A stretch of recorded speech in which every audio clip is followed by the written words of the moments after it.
지난 한 주간 평안하게 지내셨습니까? 날씨도 덥고 일도 잘 안 풀리고 그래서 근심과 염려로 또 한 주간을 지내신 분들도 계시겠죠.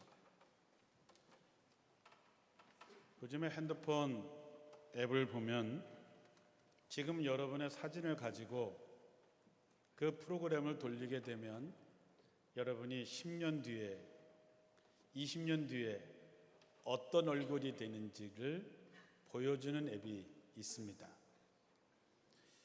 유명한 배우나 또 인기 있는 가수들의 얼굴을 가지고 그 사람들이 10년, 20년, 30년 뒤에 어떻게 변할 거라고 하는 그 사진을 보면 아주 그럴듯합니다. 저도 10년, 한 20년 뒤에 제 얼굴이 어떻게 변할까 궁금해서 한번 해볼까 했지만 하지 않았습니다. 왜냐하면 미리 변해버린 제 모습을 보고 싶지 않아서입니다. 그것도 일종의 두려운 마음도 있었겠지요.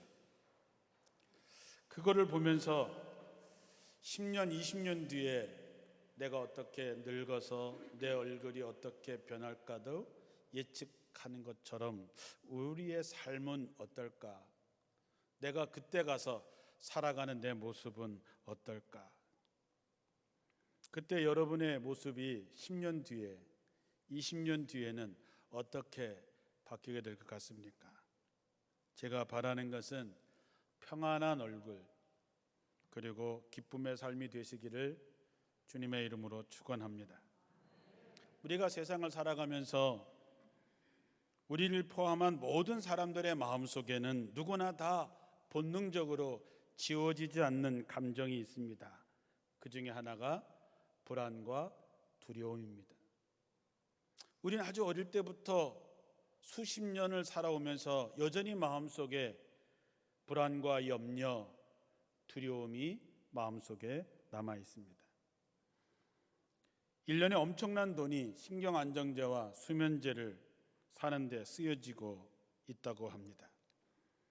이것은 오늘을 사는 많은 사람들이 불안과 두려움으로 마음의 안정을 잃고 잠을 이루지 못한다는 증거입니다.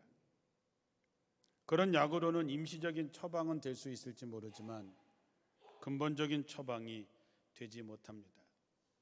우리 교회 성도들 가운데서는 불면증 때문에 고생하고 계신 분들도 상당히 됩니다. 이렇게 인간이 갖고 있는 두려움에 대해서 심리학자들은 사람은 누구에게나 가난에 대한 두려움, 질병에 대한 불안, 실패에 대한 두려움, 죽음에 대한 공포가 자리 잡고 있다고 합니다. 이처럼 인간이 느끼는 불안과 두려움은 어떤 특정한 사람, 어떤 어려운 일을 당한 사람에게만 있는 것이 아니라 이 세상을 살아가는 우리를 포함한 모든 사람이 다 갖고 있는 것입니다. 물질 때문에, 가정 때문에, 자녀들 때문에, 질병 때문에, 자신의 진로가 불확실한 것 때문에, 자신이 갖고 있는 지난날의 상처 때문에 마음의 안정감을 잃고 불안해하는 사람들이 많이 있습니다. 오늘 이런 분들은 오늘 주님이 주시는 하나님의 말씀에 주목하시기 바랍니다. 오늘 본문의 말씀은 엘리사와 그의 수종을 들던 사환의 삶의 단면을 통해서 우리들이 갖고 있는 불안과 두려움을 어떻게 타개할 것인가 하는 것을 말해주고 있기 때문입니다. 먼저 우리들의 마음속에 생기는 그런 두려움, 그런 불안함은 도대체 어디서부터 올까? 인간이 느끼는 첫 번째는 영적인 데서 그 두려움이 옵니다. 여러분, 인간은 하나님께서 자신의 형상대로 지으시고 그 코에 하나님의 생기를 불어넣었을 때에 비로소 사람이 되었다라고 성경은 얘기합니다. 그러므로 내가 하나님을 믿던 하나님을 믿지 않던지 간에 인간은 영적인 존재라고 하는 것입니다. 그래서 인간은 하나님으로부터 멀어지면 멀어질수록 불안과 두려움은 점점 커지게 되어져 있습니다. 마치 어머니의 품 안에 있는 아기가 평안을 누리는 것처럼 우리 인간도 하나님의 품 안에 있을 때, 하나님 안에 있을 때 진정한 평안을 누릴 수가 있습니다. 이 문제가 해결되지 않으면 우리는 두려움을 이겨낼 수 없습니다. 어떤 사람은 종교가 다 다르고 믿는 것이 다 다르다고 하지만 실제로 하나님을 두려워하고 하나님을 영적으로 멀리 되었을 때에 느껴지는 불안을 느끼는 것이 공통점입니다. 그 대표적인 사람을 우리가 한번 아담과 하와를 통해서 보게 됩니다. 아담과 하와는 정말 행복한 사람이었습니다. 그들에게는 부족한 것이 없었습니다. 하나님께서 에덴 동산을 통해서 모든 것을 다 허락해 주셨습니다. 주님이 에덴 동산을 걸을 때에 그들은 함께 하나님과 함께 걷곤 했습니다. 그런데 어느 날부터인가 아담이 하나님이 오시는 소리를 듣고 숨었습니다. 창세기 3장 9절에 보면 하나님께서 아담아 내가 어디 있느냐 라고 물어보실 때 아담이 말하기를 제가 선악과를 먹고 범죄한 이후에 내가 옷을 벗은 것을 알고 두려워하여 숨었나이다 이렇게 말합니다. 자신이 지은 죄 때문에 인간은 두려움을 갖게 됩니다. 자신을 찾으시는 하나님의 음성을 듣고 몸을 숨겼던 아담은 왜 모든 것이 충족되어 있는 즐거움의 동산인 에덴에서 불안과 두려움 속에 있었을까요? 그것은 죄를 지음으로 하나님의 형상을 잃어버렸기 때문입니다. 가인이 동생 아벨을 죽이고 그가 받게 될 벌을 선고받은 후에 하나님께 고백하기를 내 죄벌이 너무 중하여 견딜 수 없나이다. 다른 사람들이 자기를 죽일까 봐 두려워한다라고 얘기했습니다. 가인이 동생 아벨을 죽이기 전에는 이런 두려움을 갖고 있을 이유가 없었지요. 그런 두려움을 갖고 있지도 않았습니다. 그러나 자기 동생을 죽이고 난 다음에 자기가 받을 징벌이 너무 가혹하다고 얘기하고 자신도 동생처럼 죽임을 당할까 봐 두려워했던 것이죠. 사람은 누구나 다 죄인입니다. 로마서 3장 10절에 기록된 말씀처럼 의인은 없나니 하나도 없다 했습니다. 죄를 짓고 나서 생기는 두려움은 다른 것이 아니라 바로 죄값으로 지옥에 갈까 봐 느끼는 감정입니다. 죄는 우리에 대해서 지옥에 대한 두려움, 하나님의 진노에 대한 무서움을 주기 때문에 불안과 두려움을 갖게 되는 것이죠. 천국과 지옥은 관념이 아니라 현실적인 소망이 되기도 하고 현실적인 절망이 되기도 합니다. 그런데 우리는 이런 문제를 염려할 것은 없습니다. 요한복음 3장 16절에 나오는 말씀처럼 하나님이 세상을 이처럼 사랑하사 독생자를 주셨으니 이는 그를 믿는 자마다 멸망하지 않고 영생을 얻게 하려 함이시라. 하나님이 그 아들을 세상에 보내신 것은 세상을 심판하려 하심이 아니요 그로 말미암아 세상이 구원을 받게 하려 하심이라 그랬습니다. 여러분, 하나님과 멀어지고 하나님 때문에 징계를 주님께 받고 하는 그런 문제에 대해서는 자유로워져도 됩니다. 더 이상 염려하거나 근심할 것이 없습니다. 왜냐하면 여러분은 다 예수님을 믿고 예수 믿는 사람들은 구원을 얻게 되었기 때문입니다. 믿으십니까, 여러분? 죄사함을 받은 자들에게 하나님이 주시는 참된 평안이 있습니다. 우리가 죄를 회개하고 우리가 성령을 받았을 때 누려지는 진정한 기쁨이 우리들의 마음속에 있습니다. 데살로니가 후서 3장 16절에 평강의 주께서 친히 때마다 일마다 너희에게 평강을 주시고 주께서 너희 모든 사랑과 함께 하시기를 원하노라 그랬습니다. 하나님은 평강의 하나님이십니다. 그 하나님과 함께 있는 사람에게는 평강이 찾아오게 되어 있습니다. 시편 42편 5절에 내 영혼아 네가 어찌하여 그렇게 낙심하며 어찌하여 그렇게 괴로워하느냐 너는 하나님을 기다려라 이제 내가 나의 구원자 나의 하나님을 또다시 찬양하련다 그랬습니다. 왜 그렇게 낙심하고 왜 그렇게 두려워하고 왜 그렇게 괴로워하느냐? 하나님을 기다려라. 하나님이 어떤 하나님이시라 그랬습니까? 평강의 하나님이십니다. 여러분이 하나님 안에서 두려움을 떨쳐내시고 영적인 참된 평안을 얻으시기를 주님의 이름으로 축원합니다. 우리에게 두려움이 오는 두 번째는 뭐냐 하면 내게 주어진 현실의 여건을 바라보니까 희망이 없어서 너무나 괴로워서 너무나 힘들어서 두려워하는 것이죠. 오늘 본문에서 엘리사의 사환은 자기 앞에 엄청난 현실이 다가왔음을 깨닫게 되고 불안과 두려움에 떨게 됩니다. 그 당시 이스라엘은 아람 나라와 전쟁 중이었는데 아람 왕은 어떻게 해서든지 이스라엘을 점령하고 이스라엘과 싸워서 이기려고 했습니다. 그래서 아람 왕은 내가 어디를 쳐 부시겠다, 내가 어디에다 진을 치겠다라고 하는 얘기를 자기의 신하들과 얘기하기만 하면 이스라엘의 왕이 어떻게 알았는지 그곳에 미리 군대를 매복시키고 그것을 지켜내는 것이었습니다. 아람 왕은 자기 신하 중에서 이스라엘과 내통하는 사람이 있다라고 생각하고 머리끝까지 화를 냅니다.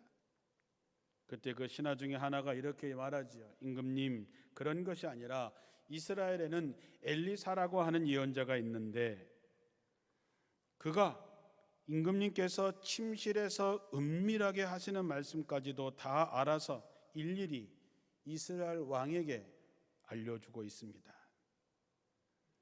이에 아람 왕은 엘리사가 어디 있는지를 수소문해서 도단성에 있다고 하는 것을 알게 되자 아람 왕은 많은 군대와 병거를 보내서 엘리사가 잠을 자고 있는 그 성을 에워싸고 엘리사를 생포하려고 합니다. 아무것도 모르고 아침 일찍 일어난 이 엘리사의 사환이 성 밖에 시끄러워서 내다보니까 수많은 말과 병거들과 군인들이 성읍을 에워싼 것을 보게 됩니다. 너무 놀란 이 사환은 엘리사에게 와서 주여 우리가 어찌하리이까? 이 말은 우리가 이제는 죽었습니다. 이제는 살 길이 없습니다. 방법이 없습니다. 라고 얘기를 하는 것이죠. 그런데 엘리사는 너무나 태평하게 두려워하지 말아라. 그들의 편에 있는 사람보다 우리 편에 있는 사람들이 더 많다라고 얘기합니다. 아니 무슨 자다가 봉창 두드리는 소리를 하십니까? 내가 볼 때는 우리 편은 별로 없고 외적으로 가득 차 있는데 어떻게 우리 편이 더 많다고 얘기하십니까? 사환은 우리가 죽게 되었다고 얘기하는데 엘리사는 걱정 마라 산다라고 얘기합니다. 사환의 두려움은 무엇으로부터 비롯됐을까요?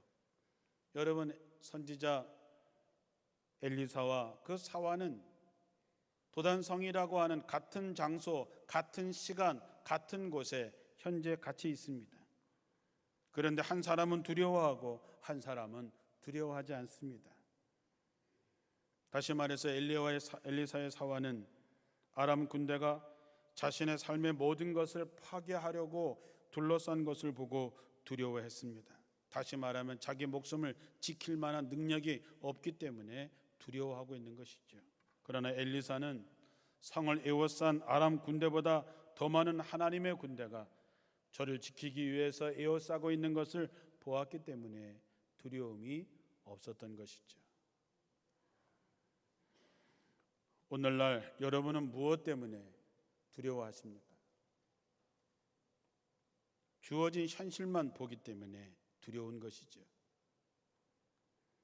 여러분이 힘들고 어려운 상황에 되었을 때에 도대체 여러분의 신앙은 무슨 역할을 하고 있습니까?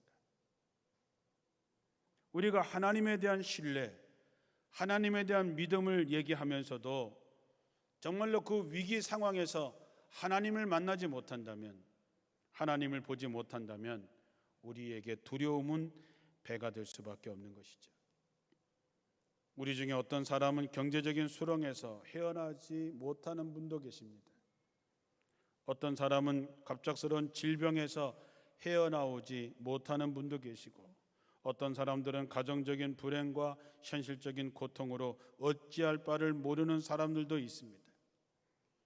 어떤 사람은 자신의 삶의 여건이 부서지고 있는 것을 느끼면서 불안해하시는 분도 있습니다. 그런데 우리가 말씀을 통해서 분명히 알아야 될 것은 불안과 두려움은 내게 주어진 여건 때문에 오는 것이 아니라고 하는 것입니다.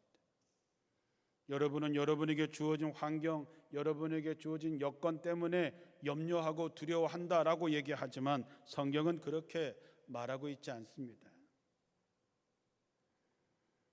우리에게 오는 불안과 두려움이 결코 괴로운 환경 때문에 일어나는 것이 아니다라고 하는 것이죠. 그럼 뭘까? 두려움은 환경의 산물이 아니라 삶을 바라보는 시각의 차이에서 온다라고 하는 것입니다. 똑같은 어려움, 똑같은 고통, 똑같은 괴로움에 직면해 있는데도 어떤 사람의 마음은 평안하고 어떤 사람의 마음은 불안해서 견뎌내지를 못합니다. 우리는 엘리사와 그 사환이 같은 환경, 같은 장소, 같은 시간에 있다는 것을 알 수 있습니다. 즉 엘리사의 사환만이 아람 군대에 포위되어 있는 것도 아니라 엘리사도 아람 군대에 포위되어 있다고 하는 사실입니다. 많은 사람들이 세상을 살아가면서 왜 나만 이렇게 힘든 일이 생기나, 왜 나만 이렇게 어려움을 당하는가 라고 생각할 수 있지만 이 세상에 사는 사람들은 모두 같은 장소, 같은 환경에 있는 것뿐입니다. 그럼에도 불구하고 오늘 본문에서 엘리사는 불안해하지 않습니다. 두려워하지 않았습니다. 다만 엘리사의 사원만이 불안과 두려움과 답답함을 맛보고 있었던 것이죠. 무슨 차이가 있을까요? 엘리사는 하나님에 대한 믿음의 눈이 열려 있었고 그 사환은 하나님에 대한 눈이 닫혀 있었다고 하는 차이입니다. 눈이 열린다고 하는 것은 신앙적으로, 현실적으로 너무너무 중요합니다. 우리가 엠마오로 가던 두 제자의 이야기를 잘 압니다. 두 제자는 예수님과 함께 사역을 했던 사람들입니다. 얼마 전까지만 하더라도 주님과 함께 식사를 했던 사람들이고 이야기를 나눴던 사람들입니다. 그런데 그들의 마음속에 예수님께서 돌아가시고 난 다음에 두려움이 임했습니다. 그들은 실망해서 예루살렘에서 엠마오로 가는 도중에 부활하신 예수님을 만나게 됩니다. 너무나 어이가 없는 것은 주님이 함께 길을 걸어가면서 함께 대화를 나누고 있는데도 예수님인 줄 알아채리지 못했다라고 하는 것입니다. 너무나 어이가 없는 얘기지요. 예수님을 모르는 사람도 아니고 예수님과 함께 했던 제자들인데 예수님과 함께 길을 걸어가면서도 그분이 예수님인 줄 알아보지 못했다라고 하는 것이죠. 나중에 저녁 식사를 하려고 할 때에 그들의 눈이 열리고 예수님인 줄 알아보았다 했습니다. 그때 그들의 마음에 두려운 마음이 사라지고 기쁨으로 넘치기 시작했습니다. 두려워서 도망쳤던 예루살렘으로 다시 돌아가는 그들의 모습을 볼 수 있습니다. 이것이 신앙입니다. 주어진 환경과 현실은 바뀌지 않았지만 보아지는 시각이 달라지면서 그것을 대하는 모든 것이 달라지게 되는 것이지요. 베드로를 한번 생각해 봅니다. 어느 날 예수님께서 제자들에게 먼저 배를 타고 가라고 얘기합니다. 제자들의 배를 타고 가는 도중에 풍랑을 만나지요. 새벽 4시쯤에 예수님이 물 위로 걸어오셨다 했습니다. 다른 제자들은 풍랑 속에 걸어오시는 예수님을 보고 다들 귀신이다라고 소리치고 두려워 벌벌 떨 때에 베드로가 만일 주님이시라면 나를 물 위로 걸어오라 하십시오. 예수님이 오라 했을 때 베드로는 씩씩하게 물 위를 걸었습니다. 그런데 성경에 보니까 베드로가 물결이 높이 이는 것을 보고 무서움을 느끼는 순간 물에 빠지고 말았다 그랬습니다. 예수님을 바라보고 나갈 때는 물 위를 걸을 수 있었지만 심하게 부는 세찬 바람과 파도에 마음이 빼앗겼을 때 그는 물에 빠질 수밖에 없었다라고 하는 것이죠. 예수님께서 그를 건져주시면서 믿음이 적은 자여 왜 나를 의심하느냐라고 말씀하십니다. 사도행전 12장에 가면 또 다른 베드로의 이야기가 나옵니다. 헤롯에 잡혀서 이제 내일 죽을지 모레 죽을지 모르는 그런 상황에서 감옥에서 편안하게 잠을 자는 베드로의 모습을 성경은 그리고 있습니다. 아니 내일 죽을지 모레 죽을지 모르는데 잠이 오겠습니까? 절체절명의 순간에 걱정과 근심으로 잠이 안 올 텐데 베드로는 태평히 잠을 자고 있습니다. 이것이 바로 어떤 시각으로 현실을 바라보느냐에 따라서 사람이 완전히 달라진다라고 하는 것이지. 어떤 사람은 평안을 소유하고 어떤 사람은 불안과 두려움 속에 살아가게 된다고 하는 것입니다. 자, 그렇다면 여러분은 어떤 사람이 되고 싶으십니까? 우리가 믿음의 사람이라면, 우리가 하나님을 믿는 사람이라면, 우리가 예수님을 따르는 사람이라면 우리도 엘리사처럼 영적인 눈이 열려져야 됩니다. 도단성을 포위하고 엘리사와 엘리사의 사환을 죽이려고 했던 아람 군대는 두 사람 모두에게 위협적인 존재입니다. 그러나 같은 위협, 같은 두려운 환경 속에서 문제를 바라보는 두 사람의 시각 차이로 인해서 엘리사는 전혀 두려워하지 않고 그 사원만 불안과 두려움 속에 있었던 것이죠. 엘리사의 사원의 눈에는 아람 군대의 수많은 군인들과 병거들을 보았습니다. 이 말은 현실적인 시각으로 세상을 바라볼 때에, 육적인 안목으로 세상을 바라볼 때에 사람들은 자기를 에워싸고 있는 아람 군대와 같은 병마와 실패와 가난과 절박한 환경을 바라보면서 견딜 수 없는 불안과 두려움을 느끼게 된다고 하는 것이지요. 그런데 엘리사는 두려워하지 않았습니다. 왜 그랬을까요? 그의 믿음의 시각, 그의 영적인 눈에는 아람의 군대도 보였지만 그보다 더 많은 하나님의 천군 천사와 불말과 불병거들이 자기를 지키기 위해서 자기를 에워싸고 있는 것을 보았기 때문입니다. 사랑하는 성도 여러분, 우리에게도 당면한 현실이 있습니다. 그 현실을 현실로만 바라보면 두려울 수밖에 없지만 믿음의 눈으로 당면한 현실을 바라보라고 하는 것입니다. 영적인 시각을 가지고 다시 보라고 하는 것입니다. 지금 여러분의 눈에 보이는 그것이 다가 아니라 여러분의 영적인 눈이 열리면 그 문제를 해결하시는 하나님의 능력, 하나님의 역사가 보이게 된다는 것입니다. 그래야 우리가 예수 믿는 사람답게 살아갈 수 있는 것이 아니겠습니까? 엘리사가 얘기합니다. 두려워하지 말아라. 우리와 함께한 자가 저와 함께한 자보다 많으니라. 여러분, 누군가가 두려워하고 염려할 때에 여러분에게 엘리사와 같은 영적인 눈이 열려 있다면 여러분 얘기하겠죠. 권사님, 염려하지 마세요. 집사님, 걱정하지 마세요. 집사님이 갖고 있는 그 문제보다 그 문제를 해결하시는 하나님이 이 문제에 개입하시고 계십니다.